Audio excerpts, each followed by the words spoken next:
মানুষকে দেখে, উপর থেকে দেখে কখনো চেনা যায় না। মানুষের ভিতরে কতটুক প্রতিভা থাকে তা আসলে না দেখলে কখনো বোঝাই যায় না। তো আজকের ভিডিওটা আপনারা নিশ্চয়ই দেখলে বুঝতে পারবেন।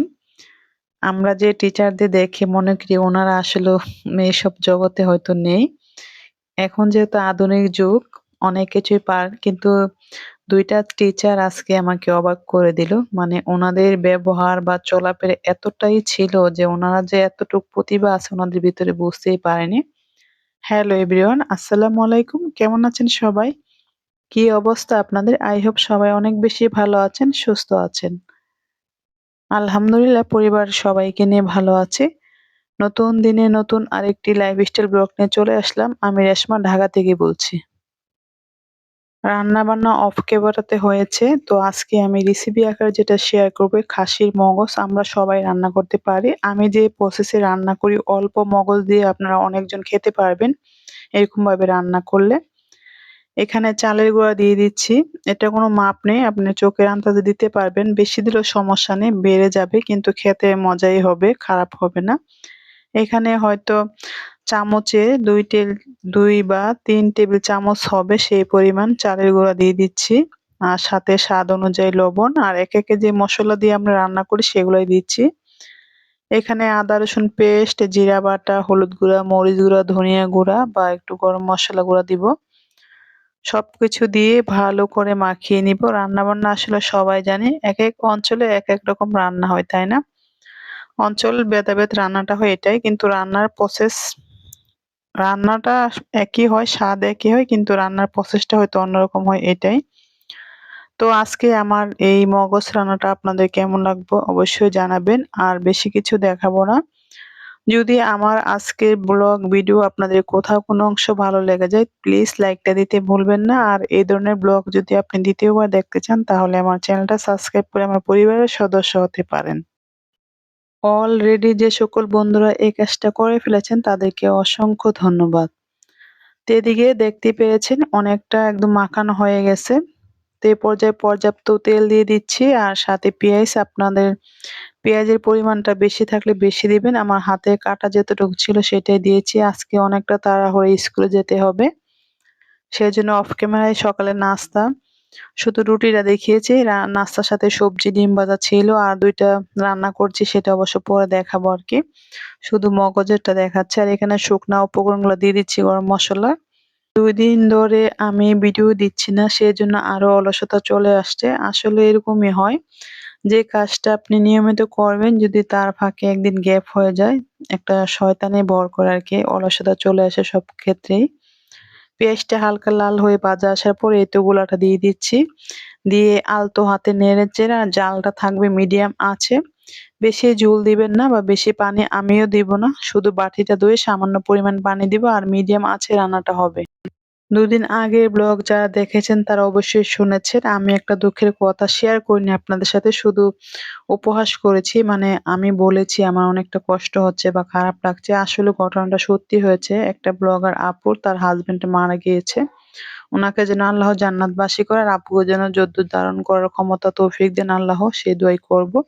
আমরা মরণশীল সবাইকেই মরতে হবে। তারপরও কিছু মরণ আসলে মেনে নেওয়া যায় না। কেন জানি এতটা কষ্ট হয়।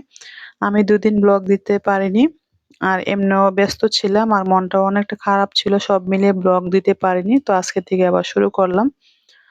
তো আশা করি ফুল ব্লগ জুড়ে আমার সাথেই থাকবেন। আর এই তো মগজ রান্নাটা প্রায় হয়ে এসেছে। অল্প পরিমাণ পানি দিয়ে দিচ্ছি ভালো করে কষানোর পর। বাটিটা ধুয়ে সামান্য পরিমাণ পানি দিয়েছি। তো এখন আমি আবার ভালো করে নাড়িয়ে পানিটা মিশিয়ে নিব। মগজ রান্নাতে বেশি পানি দিতে হয় না। তেলের পরিমাণটা একটু বেশি লাগে আর আমি তেল বরাবরই একটু কম ইউজ করার চেষ্টা করি। আমার হাসব্যান্ডের হার্টের সমস্যা আছে। তারপরে আমার বাচ্চারা অনেকটা হেলদি সেজন্য তেলের পরিমাণটা কম দেওয়ার চেষ্টা করি। আপনারা চাইলে একটু বেশিও দিতে পারেন। সেক্ষেত্রে দেখার সৌন্দর্য হতে পারে, খাওয়ার স্বাদ একই হবে। আমার মতো করে রান্না করলে এরকমই স্বাদই পাবেন কিন্তু দেখতে খুব ভালো লাগবে। এই তেলটা একটু কম খাওয়াই ভালো। এরই মধ্যে তো রান্নাটা হয়ে গেছে। তো এখন আমি নামিয়ে নিচ্ছি আর আপনাদেরকে দেখিয়ে দিচ্ছি একটা খাসির মগজ দিয়ে কতটুক হয়েছে। আমার ৫ জন সদস্য আমার পরিবারে আমরা আলহামদুলিল্লাহ দুপুরে খেয়ে আবার রাতেও খেতে পারবো। এতটুকু হয়েছে আর স্বাদের কোনো কমতি নেই। চালের গুঁড়া বা গুঁড়া এই যে ভিজানো গুঁড়া দিয়ে রান্না করলে এরকম বাড়ে। আপনারা চেষ্টা করে দেখবেন। যারা জানেন তারা তো জানেন, আর যারা না জানেন আমার মতো করে রান্না করতে পারেন চালের গুঁড়া দিয়ে।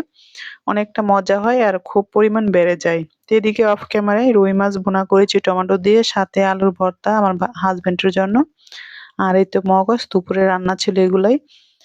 স্কুলে যাব আজকে ফান ক্লাস বাচ্চাদের। আরেকটা পরীক্ষা আছে ওদের ক্লাস এবং স্কুল শেষ। উপরে ক্লাসে উঠে যাবে। কথা বলতে বলতে এই তো চলে এসেছি।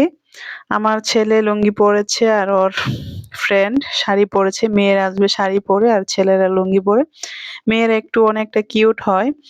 দুজনকেই ভালো লাগছে, কিন্তু আমার ছেলেগুলো অনেকটাই লাজুক। লুঙ্গি পরে সে আসবেই না। স্কুলে আসার পর তাকে লুঙ্গি পরেছি কিন্তু একদম কোনোভাবে সে দাঁড়িয়ে থাকবে না। অনেকটা লাজুক আর কি, খুব লজ্জা পাচ্ছে। আর এদিকে মেয়েগুলা মাশাআল্লাহ সবগুলা পরী হয়ে আছে, তাই না? মেয়ে বাবুদের যেভাবে সাজানো হয় না কেন খুবই সুন্দর লাগে। তো ওরা আমার ছোট ছেলের ফ্রেন্ড আর কি, ওরা প্লেতে পড়ে সবগুলাই। তো আজকে প্লে আর নার্সারি বাচ্চাদের ফান ক্লাস ওদের ১০টা থেকে শুরু হয়েছে। আর এদিকে সব গার্ডিয়ান বাচ্চাদেরকে নিয়ে ছবি উঠাচ্ছে, কিন্তু আমার ছেলেকে নিয়ে আমি কোনোভাবেই পারছি না। একটা উঠিয়েছি কোনোরকম আর কি। তো ওদের প্রোগ্রাম শেষ হওয়ার পর বাকি উপরের ক্লাসের হবে। এই তো শুরু হয়ে গেছে মেয়েদের ডান্স করা। ছেলেদেরকে উঠিয়েছে, কিন্তু ছেলেরা যারা একটু চালু পছন্দ করে তারা ডান্স করে। আর এদিকে এই তো মিস গুলা দেখিয়ে দিচ্ছে। এই বনি মিস আমার ছেলের, উনি নাচ সব দিতে এক্সপার্ট। খুবই ভালো লাগে, সবকিছুতে উনি পারদর্শী আর কি। তো ওনারা শিখিয়ে দিচ্ছে, বাচ্চাগুলা করে নিচ্ছে। আর এদিকে আমি তো বিবা মিস, ওই যে শার্ট পরা, ওনার ডান্স দেখে আজকে অবাক হয়ে গেছি আর কি। খুবই ভালো লাগলো, একবার হাসিও পাচ্ছে। স্টেজে উঠে সবাইকে আনন্দ দেওয়ার জন্য ওনারা খুব মানে করতেছে। তো আপনারা একটু এনজয় করেন।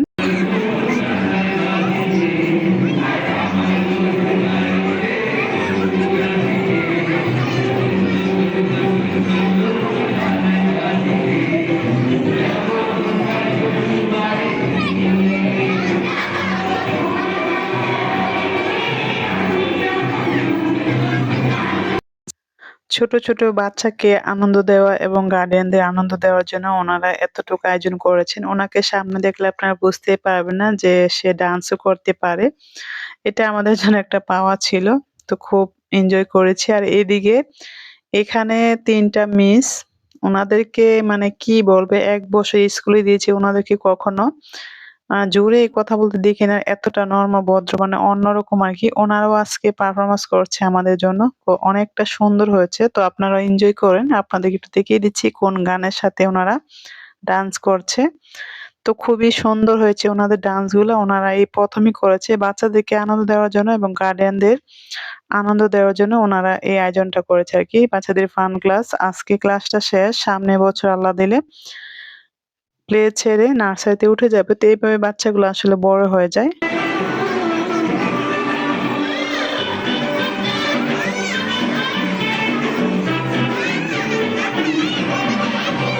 একটু গান শুনিয়ে দিলাম আপনাদের এনজয় করার জন্য। আর এভাবেই বাচ্চারা বড় হয়ে যাচ্ছে, উপরের ক্লাসে উঠে যাবে। আমার এজন্য অনেকটা কষ্ট হয়। ছোট জীবনটা আসলে ওদের অনেক ভালো যায়। ধীরে, ধীরে বড় হয়ে যায়, জটিলতার সাথে পড়তে হয়। সবাই সবার বাচ্চাদের জন্য দোয়া করবেন। সবাই যেন সুস্থ থাকে, ভালো থাকে, ভবিষ্যতে ভালো মানুষ হতে পারে। আজকে এই ভিডিওটা আর বেশি বড় করব না। মেয়েদের ডান্স দিয়ে শেষ করব। আমার জন্য, আমার পরিবারের জন্য সবাই দোয়া করবেন। আপনাদের জন্য অসংখ্য ভালোবাসা এবং দোয়া রইলো আমার পরিবারের পক্ষ থেকে। আমার পাশে থাকবেন, আমাকে সাপোর্ট করবেন। আমার ভুল ত্রুটিগুলো ক্ষমা সুন্দর দৃষ্টিতে দেখবেন। সবার সুস্বাস্থ্য কামনা করে নতুন ব্লগ দেখার আমন্ত্রণ জানিয়ে আজকের মতো বিদায় নিচ্ছি।